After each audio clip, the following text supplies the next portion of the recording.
Hello friends, welcome to Anup study zone. हम लोग UP triple S C PET के लिए जो है क्लास कर रहे हैं और उसमें हम लोगों ने इससे पहले क्लास में संविधान सभा के जो महत्वपूर्ण फैक्ट थे उसके विषय में हम लोगों ने देखा। तो फैक्ट को उसको देखा था। आज हम लोग संविधान सभा के विषय में जानेंगे। तो सबसे पहले जब राष्ट्रीय आंदोलन हो रहा था तो उसके दौरान सबसे पहले बाल गंगाधर तिलक थे। उन्होंने 1895 ईस्वी में स्वराज विधेयक के माध्यम से संविधान सभा की मांग की थी। संविधान सभा की जो मांग थी वो 1924 में स्वराजवादियों ने भी की थी। 1927 में मोतीलाल नेहरू ने अपने रिपोर्ट में भी संविधान सभा की मांग की थी।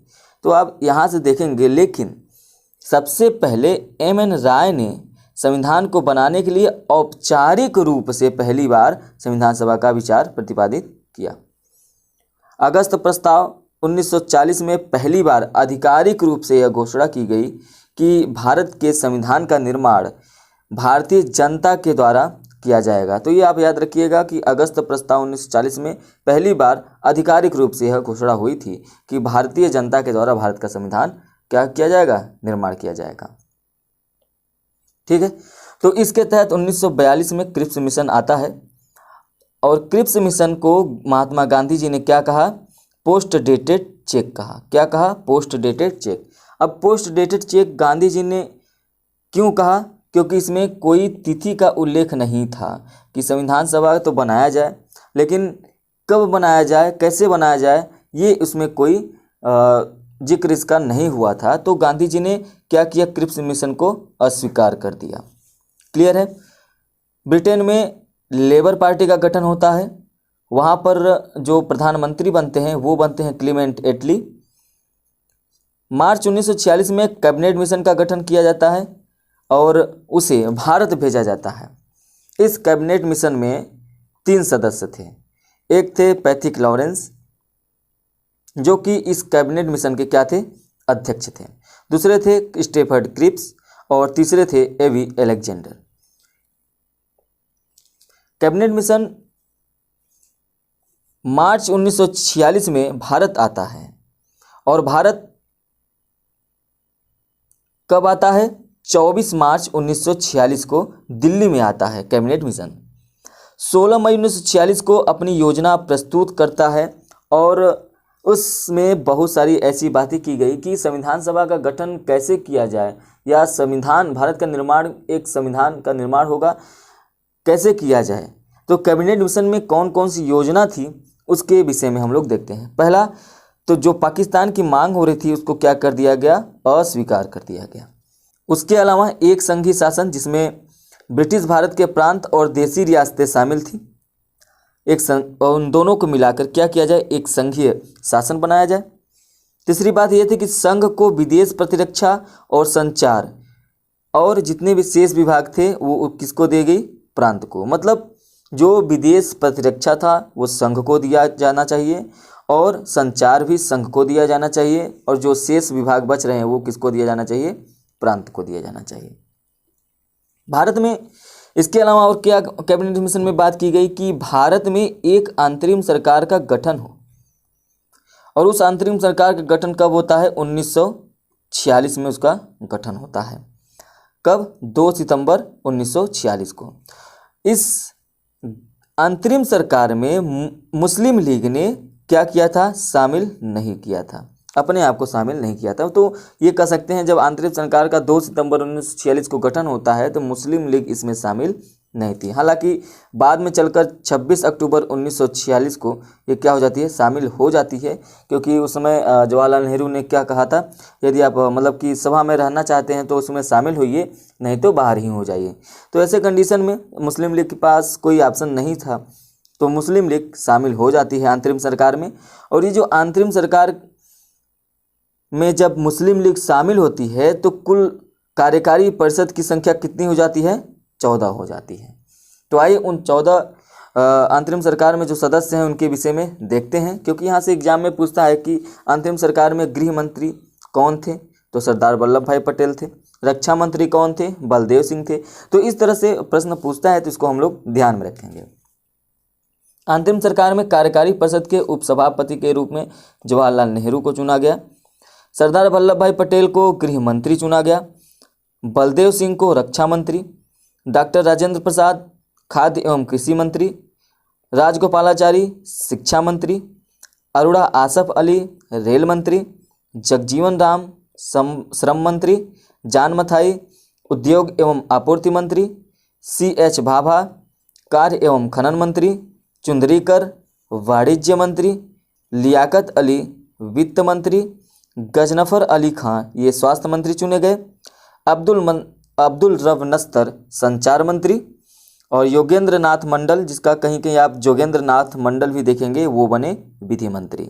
तो इस तरह से यहाँ से योगेंद्र नाथ मंडल, अब्दुल रब नस्तर, गजनफर अली खान और लियाकत अली ये चारों मुस्लिम लीग के सदस्य थे। तो पहले 10 थे और जब ये शामिल हो जाते हैं तो 14 सदस्य हो जाते हैं कार्यकारी परिषद के। आगे एक क्या बात कही गई, उसमें कहा गया कि एक संविधान सभा का गठन किया जाए।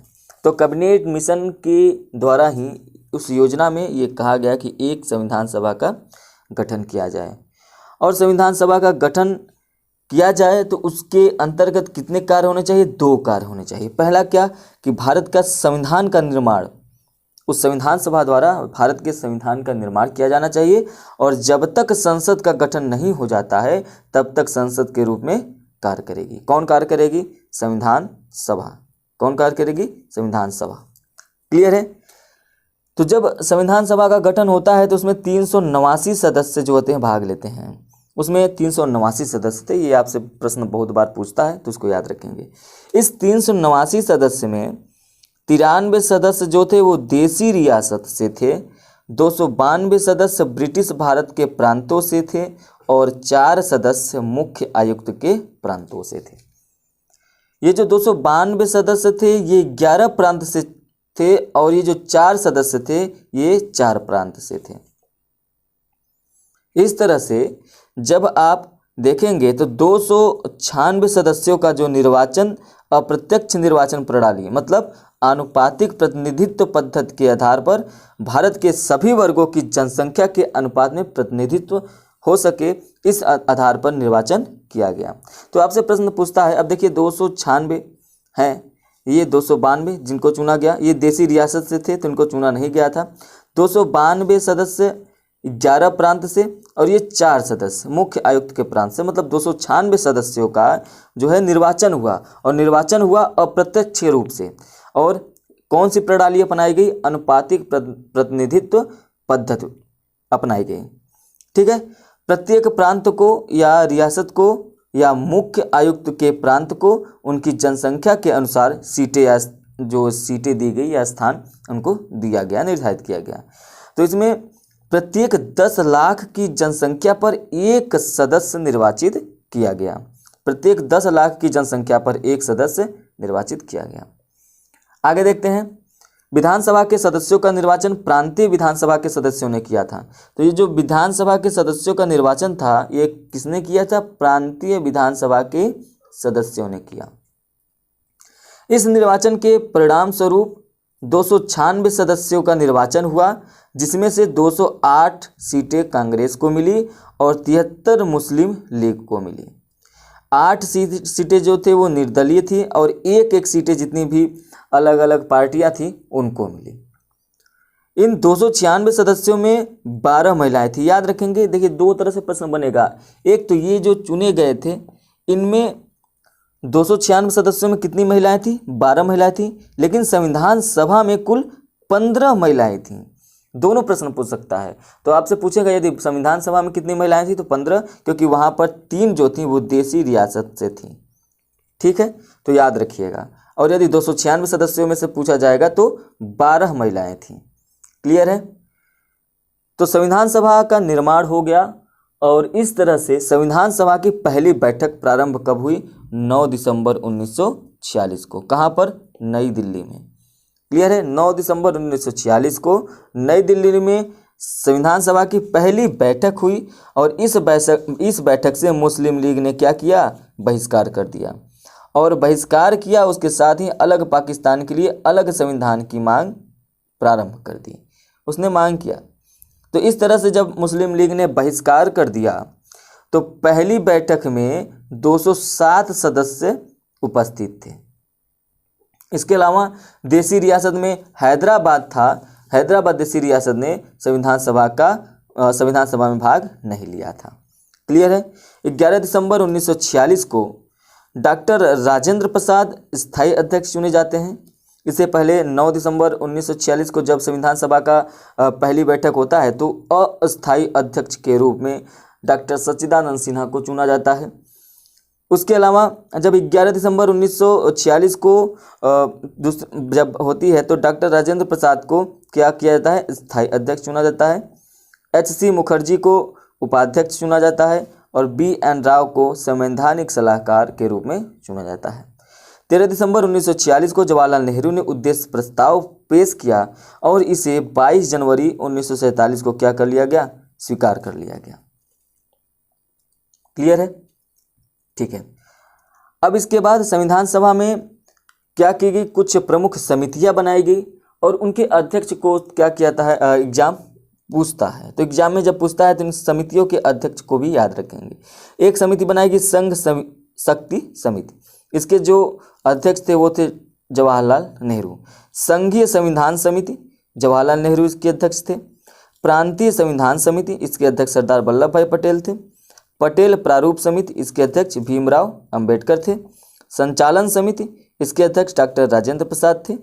तदर्थ या इसे हम लोग राष्ट्रीय ध्वज समिति या झंडा समिति के नाम से भी जानते हैं, इसके अध्यक्ष कौन थे, डॉक्टर राजेंद्र प्रसाद। मौलिक अधिकारों एवं अल्पसंख्यकों संबंधी परामर्श समिति, ये इसके अध्यक्ष कौन थे, सरदार वल्लभ भाई पटेल थे। मौलिक अधिकार उप समिति जे.बी. कृपलानी थे और प्रक्रिया नियम समिति के अध्यक्ष डॉक्टर राजेंद्र प्रसाद थे। तो इसको आप लोग याद रखेंगे। प्रारूप समिति का कार्य जो होता है संवैधानिक सलाहकार बी.एन. राव द्वारा तैयार किया जाता है और इस प्रारूप पर विचार विमर्श करना प्रारूप समिति का काम था। तो प्रारूप समिति में कुल 7 सदस्य थे। आइए इन 7 सदस्यों के विषय में जानते हैं क्योंकि एग्जाम में इनसे प्रश्न पूछता है। डॉक्टर भीमराव अंबेडकर इस प्रारूप समिति के अध्यक्ष थे। गोपाल स्वामी अयंगर, अल्लादी कृष्णा स्वामी अय्यर, के.एम. मुंशी, सैयद मोहम्मद सादुल्लाह और ये जो एन. माधवराव थे, इन्होंने बी.एल. मित्र का स्थान लिया था क्योंकि इन्होंने स्वास्थ्य कारणों से क्या कर दिया था, इस्तीफा दे दिया था, त्यागपत्र दे दिया था। इसके अलावा टी.टी. कृष्णामाचारी 1948 में डी.पी. खेतान की मृत्यु के बाद इन्होंने क्या की थी, टी.टी. कृष्णामाचारी ने डी.पी. खेतान की जगह ली थी। ठीक है।